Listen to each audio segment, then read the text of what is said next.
Very good afternoon to all of you. तो जैसे कि मुझे पता है कल आप सबका एग्जाम है, तो अभी भी मतलब खुद से क्यूरियस क्वेश्चन डाउट्स मुझे कॉल आई थी एक दो, और मैसेज आए हैं कि हमें मैम इंपॉर्टेंट क्वेश्चंस बताओ जो हम करें जल्दी से और जिसके हमें लगे कि इससे हमें बेनिफिट मिले। तो देखो ऐसा है कि इतनी होल लेंथी बायो में सारा इंपॉर्टेंट बताना एकदम से कि क्या क्या आ सकता है, क्या ये तो मेरा गेस्ट पेपर है। मेरा अकॉर्डिंग मेरा तो यही मानना है कि प्लीज़ आप हर चीज़ को इतना ज़रूर पढ़ के जाओ कि एटलीस्ट वहाँ पे अगर आपको कुछ ना भी आए तो पढ़ा हो तो आप कुछ लिख सको। तो देखो सबसे पहली बात है कि मैं अगर चैप्टर फर्स्ट से स्टार्ट करूँ, सबसे पहले बॉटनी के बारे में अगर मैं बात बताऊँ आपको, तो बॉटनी में डाइवर्सिटी एंड लिविंग वर्ल्ड जो है फर्स्ट चैप्टर आज का आता है। इसमें टर्म्स पे ध्यान दो, जैसे मैंने सामने लिखी हुई है, टेक्सोनोमिक एड्स, टेक्सोनोमिक क्या होती है, सिस्टमेटिक क्या होता है, बायनॉमियल नॉमेनक्लेचर क्या होता है। और इसमें सबसे इंपॉर्टेंट है कि कार्ल लीनियस ने क्या किया, उसने क्या स्टडी की थी। दूसरा इसमें इसके rules, the most important thing कि रूल्स क्या है बायनॉमियल नॉमेनक्लेचर के, ये आपको इस पे इसके बारे में समझना है। देन आपको बायोलॉजिकल क्लासिफिकेशन जो चैप्टर है उसमें किंगडम मोनेरा, बैक्टीरियल सेल, ये एक ही चीज़ है। इनकी क्लासिफिकेशन आप करो, जिसमें आर्के बैक्टीरिया और यू बैक्टीरिया के बारे में बताया जाता है। इनके जनरल कैरेक्टरिस्टिक्स करो। एंड मोस्ट इंपॉर्टेंट जो प्रोटिस्टा है इसको करो, लेकिन इस प्रोटिस्टा में आपको एक वर्ड आएगा रेड टाइड्स। ये इसमें कौन सी क्लास है, इसके डाइनोफ्लैजिलेट्स आते हैं वो कॉज करते हैं, और इसमें गोनीऑलॉक्स करके जो ऑर्गेनिज्म है वो रेड टाइड्स कॉज करता है। इसके बारे में 1 नंबर का या 2 नंबर का क्वेश्चन जरूर आता है। फंजाई करो, इसके कैरेक्टरिस्टिक्स करो। मैं अगर आपको बोलूँ तो फंजाई के जो नेम्स हैं, क्लासिफिकेशंस जो हैं उसकी 4 जो है, फाइकोमाइसाइट्स, बेसिडियोमाइसाइट्स, क्लब वाली जो एस्कोमा, जो ये नाम है सारे के सारे, इनको एक बार स्टडी कर लो अच्छे से, और इनके जनरल कैरेक्टरिस्टिक्स एटलीस्ट 5 आप जो है उसको रीड कर लो। वायरस के बारे में पढ़ लो, वायरस के स्ट्रक्चर पढ़ लो आप अच्छे से, ठीक है। देन प्लांट किंगडम में देखो ऐसा है कि प्लांट किंगडम में एल्गी, जो उनकी इकोनॉमिक इंपॉर्टेंस कर लो, इकोनॉमिक इंपॉर्टेंस इंपॉर्टेंट होती है। एल्गी हो गया, ब्रायोफाइट्स हो गया, जिम्नोस्पर्म्स हो गए, इन सबके 5-5 6 से जो है एटलीस्ट जनरल कैरेक्टरिस्टिक्स आप लर्न कर लो। और लाइफ साइकिल, और मुझे इसके लिए ना क्यूरियस है कि हमें लाइफ साइकिल समझने हैं। देखो मुझे ऐसा है कि लाइफ साइकिल तो मैं आपको एक वीडियो, शॉर्ट वीडियो डाल के आपको बता सकती हूँ लाइफ साइकिल क्या है, जो मैं आपको यहीं पे जो मेरे नोट्स हैं मैं उसी से आपको समझा सकती हूँ, क्योंकि अब आपको भी पता टाइम इतना रहा नहीं है। तो देखो जैसे कि मैं अगर आपको यहीं पे समझा दूँ, तो देखो प्लांट किंगडम में एल्गी आता है, देन ब्रायोफाइट्स आते हैं, देन टेरिडोफाइट्स, एंड देन फेनेरोगेम्स। फेनेरोगेम्स में जिम्नोस्पर्म्स एंड एंजियोस्पर्म्स आ जाते हैं, और एंजियोस्पर्म्स आपके सिलेबस से एक्सक्लूड कर दिया। लाइफ साइकिल जो प्लांट्स का होता है, देखो हमें ना 2 फाइट्स पता होने चाहिए। सबसे पहले स्पोरोफाइट्स एंड गैमेटोफाइट्स, ठीक है। मैंने यहाँ पे इस तरह से ये लिखा हुआ है, आप भी इस तरह से अपनी कॉपी पे लिख सकते हो। हमेशा याद रहेगा कि इन दोनों फाइट्स में कौन सा फेज हैप्लॉइड है और कौन सा फेज डिप्लॉइड है। तो देखो बच्चों, जो गेमेटोफाइट होता है ना वो हैप्लॉन्टिक होता है, वो हैप्लॉइड होता है, और स्पोरोफिटिक जो फेज होता है वो हमेशा हमेशा डिप्लॉइड होता है। प्लांट्स में, मैं प्लांट्स की बात करूँ, ठीक है।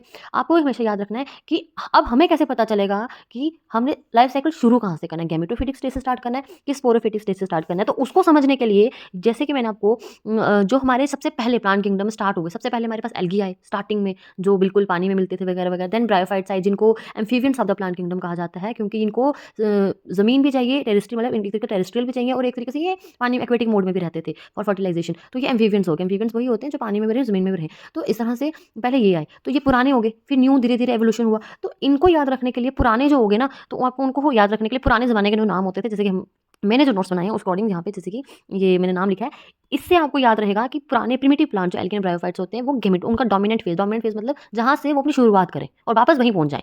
लाइफ साइकिल क्या होता है कि एक जगह से शुरू होता है, वहीं से आके खत्म हो जाता है। तो जो है गेमेटोफिटी, जैसे एल्गी हो गया, ब्रायोफाइट हो गया, इसमें मैंने जेमी से नाम दिया हुआ है, और एडवांस प्लांट्स को मैंने जो है वो सुप्रिया के नाम से नाम दिया था, तो उससे आपको याद रहना चाहिए। तो ये तो चलो मेरा पढ़ाने का तरीका है। तो डोमिनेंट गेमेटोफिटिक हो गया, एडवांस प्लांट्स में pteridophyte, gymnosperms, and then angiosperm, उनका डोमिनेंट स्पोरोफाइट हो गया। अब आपको डिपेंड करता है, अगर नाम अगर आपका आ जाता है अल्ट्रेशन ऑफ जनरेशन, तो आपके पास ओपन चॉइस है। आपको अल्ट्रेशन ऑफ जनरेशन में लाइफ साइकिल ही बनाना है, लेकिन आपको अल्ट्रेशन ऑफ जनरेशन में एल्गी, ब्रायोफाइट, इन सबके बारे में बताना पड़ता है। जो एक बच्चे को जिसका कॉन्सेप्ट क्लियर होगा वो वहाँ पे जरूर ये करके आएगा। और जैसे कि डोमिनेंट फेज अगर गेमेटोफाइट है, तो इट मीन्स आपको गेमेटोफाइट से लाइफ साइकिल स्टार्ट करना है। आप चाहे यहाँ से करो, चाहे आप पहले गेमेटोफाइट लिखो, it all depends on you. But हमेशा ध्यान रखना है कि अगर गेमेटोफाइट डोमिनेंट फेज है तो गेमेटोफाइट से करना। गेमेटोफाइट क्या होते हैं, ये हैप्लॉइड है।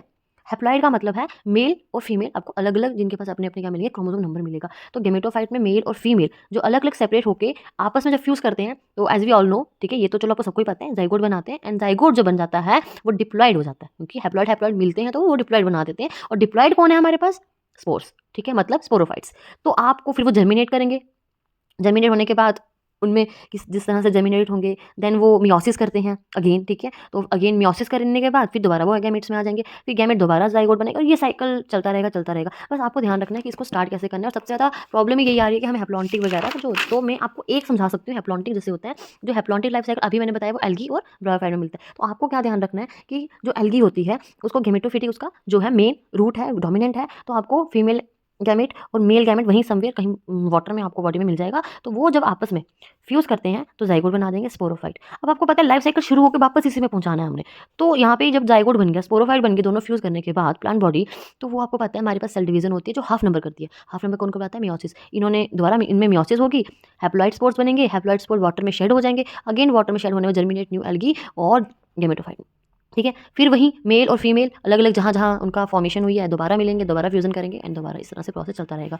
वही डिप्लॉन्टिक में क्या है? ये diploid sporophyte is dominant. Diplontic कौन-सा होता है? जिसमें स्पोरोफाइट डोमिनेंट होता है। तो स्पोरोफाइट जैसे एंजियोस्पर्म्स और जिम्नोस्पर्म्स में मतलब उनकी जो मेन बॉडी है, स्टार्टिंग जो प्लांट जैसे हम लोग मेन बॉडी हमारी डिप्लॉइड होती है ना, वैसे ही उनकी जो मेन बॉडी है वो क्या है? स्पोरोफिटिक है, जो डिप्लॉइड में है। तो जब वो डिप्लॉइड हैं तो उनको गैमेट बनाने हैं पहले, फिर वापस स्पोरोफाइट में आना है। तो जब गैमेट बनाने हैं तो हाफ नंबर चाहिए, gamete is haploid. Half number करने के लिए मेयोसिस करेंगे। मेयोसिस किया, मतलब मेल और फीमेल जो भी होंगे, जो पोलन ग्रेन्स जो होते हैं मेल, एम्ब्रियो सैक जो फीमेल, दोनों अपने-अपने एग्स बनाएँगे और फिर जब वापस वो जिस तरह से आपको पता है पोलिनेशन वगैरह जो भी प्रोसेस होता है, उनमें क्या होगा जब ये आपस में दोबारा से फ्यूज़ करेंगे तो गैमेट आपस में दोबारा फ्यूज़ करेंगे, अगेन बोथ जो होंगे वो स्पोरोफाइट बन जाएँगे, फिर वापस वो मेन प्लांट बॉडी। तो इस तरह से लाइफ साइकिल चलता रहता है। अब हैप्लोडिप्लॉन्टिक का मतलब क्या होता है कि स्टार्ट हैप्लॉइड से करना है, डिप्लॉइड स्टेज में पहुँचेंगे, लेकिन ये थोड़ी देर के लिए अपने जब तक फेवरेबल कंडीशन इनको नहीं मिलती है, ये बॉडी स्पोरोफिटिक कंडीशन में सर्वाइव करती है।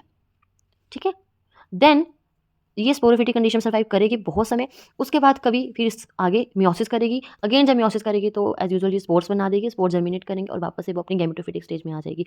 तो ये एक आपको जो वर्ड हमेशा हमेशा याद रखना है, आर्केगोनियम और एंथ्रीडियम ब्रायोफाइट्स में और टेरिडोफाइट में आर्केगोनियम फीमेल को रेफर करता है, एंथ्रीडियम मेल को रेफर करता है और इनके बारे में क्वेश्चंस आते हैं, एंथ्रीडियम के बारे में आ जाएगा, आर्केगोनियम के बारे में आ जाएगा। ये चीज़ आपको ध्यान रखनी है और अगर आपको इन शॉर्ट या अभी भी कुछ समझ नहीं आया तो वो आप मुझे पर्सनली मैसेज कर सकते हो, क्योंकि अभी आपको एक्सपेक्टेड क्वेश्चंस जो है मैंने बताने हैं। तो जैसे यहाँ पे ये इंपॉर्टेंट है। देन मॉर्फोलॉजिकल फीचर्स है, रूट शूट्स लीव्स के पढ़ लीजिए। इसमें लीव्स में ना सबसे इंपॉर्टेंट है इनका स्ट्रक्चर, फाइलोटैक्सी, लीफ का किस तरह से मतलब वहाँ पे किस तरह से अरेंजमेंट होता है लीव्स का, कंपाउंड लीव्स कौन से होते हैं, ये सारे के आपको एक दो बार इन पे नजर मारनी पड़ेगी, क्योंकि एनाटॉमी करो, एनाटॉमी में डाइकॉट, मोनोकॉट, रूट स्टेम की आपको मैं अभी भी कह रही हूँ इनकी डायग्राम्स की प्रैक्टिस कर लो, डायग्राम को अच्छे से कर लो, जैसे डायग्राम को कर लोगे वैसे ही उसी तरह से उसी पैटर्न के हिसाब से आपको इलेबोरेशन कर देना है, इनके डिफरेंसेस पढ़ के जाओ। ठीक है?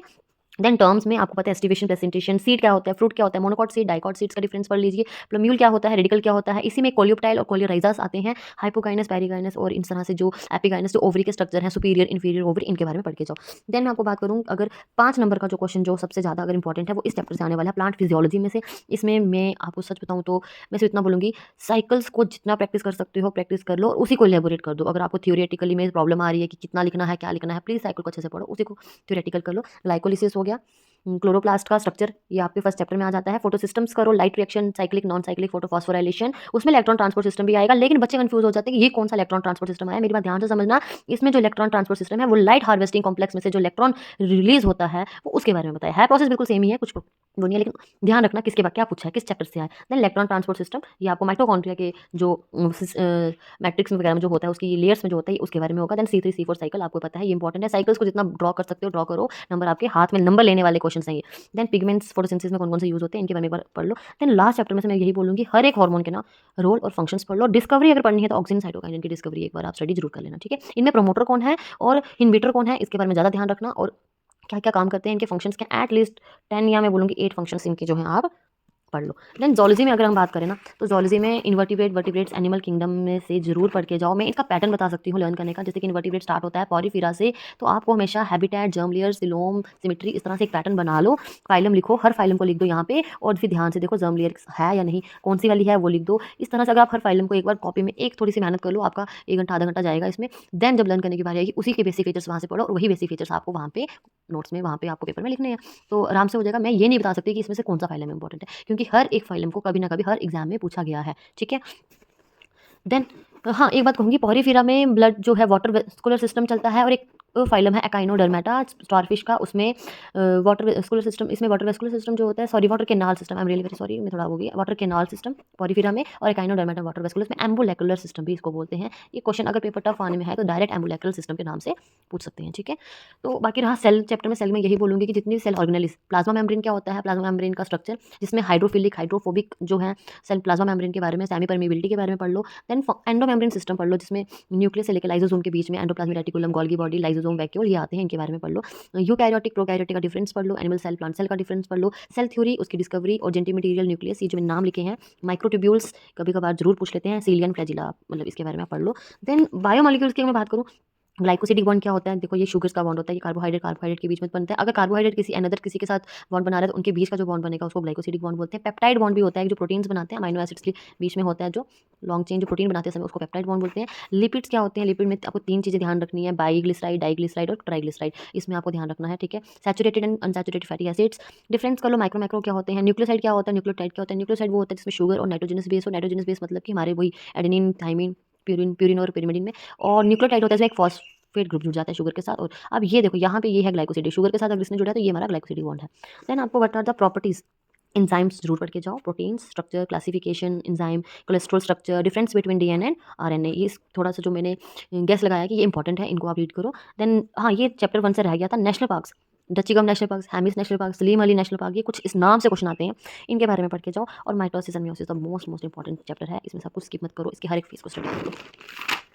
देन ह्यूमन फिजियोलॉजी में बात करूँ तो ह्यूमन फिजियोलॉजी में steps involve in gas exchange के गैसेस के आप पढ़ो। इसमें इंस्पायरेशन, एक्सहेलेशन, एक्सपायरेशन, ये सारे जो मेथड्स आते हैं इनके बारे में। ट्रांसपोर्टेशन ऑफ गैसेस, ऑक्सीजन और कार्बन डाइऑक्साइड का। डिसऑर्डर्स तो हर किसी से पढ़ के जाने हैं। ह्यूमन रेस्पिरेटरी सिस्टम भी बड़ा इजीली हो तो आ जाता है। ब्लड के elements, human heart, double circulation, ECG, cardiac output, sounds of heart, disorders, blood group system. Nephron पढ़ के जाइए, structure, process of filtration, urine formation, urine, kidney structure, micturition, disorders, artificial kidney, uricotelic, ureotelic, ammonotelic, organisms कौन होते हैं इनके बारे में पढ़ लो। मसल कॉन्ट्रैक्शन पक्का पढ़ के जाओ। Sliding filament theory, actin and myosin का structure, function, skeletal muscles, cardiac और स्मूथ जो मसल्स आते हैं इनके बारे में पढ़ो। देन सिस्टम जो है स्केलेटन सिस्टम में बोन्स, जॉइंट्स जो होते हैं, इनमें कुछ टर्म्स होते हैं जैसे टेंडन्स क्या होते हैं, लिगामेंट्स क्या होते हैं, इनके बारे में पढ़ो। एक्सियल एपेंडिकुलर सिस्टम, कितनी बोन्स हैं, कौन कौन सी बोन्स कितने में पाए, क्रेनियम बोन्स क्या है, वगैरह वगैरह। Brain and its parts, neuron, generation and conduction, the most important question is hormones का रोल, रेगुलेशन जो है, सेल साइकिल सिग्नलिंग। और हार्मोन्स जो है हमारे एंटीरियर पिट्यूटरी, पोस्टीरियर पिट्यूटरी, जो हाइपोथैलेमिक हार्मोन जो हमारे बॉडी में जो हार्मोन रिलीज होते हैं उसके बारे में स्टडी करके जाओ, जिसमें हाइपोथैलेमस का क्या रोल है, उसका पिट्यूटरी ग्लैंड का क्या रोल है, हमारा मास्टर ग्लैंड कौन है, इस तरह से आप इसके बारे में जरूर पढ़ के जाओ। और मैं एक चीज़ बोलूँगी कि लॉन्ग आंसर में अगर आपको डाउट है तो मैं यही कहूँगी कि बॉटनी में प्लांट फिजियोलॉजी के 3 यूनिट में से एटलीस्ट आपको 2 यूनिट पूरे करो।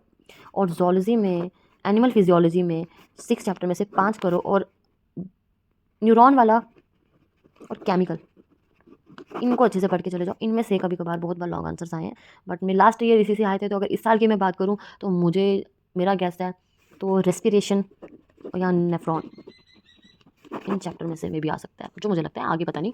तो प्लीज़ आप देख लो जितने भी आपको हेल्प मिलती है इससे।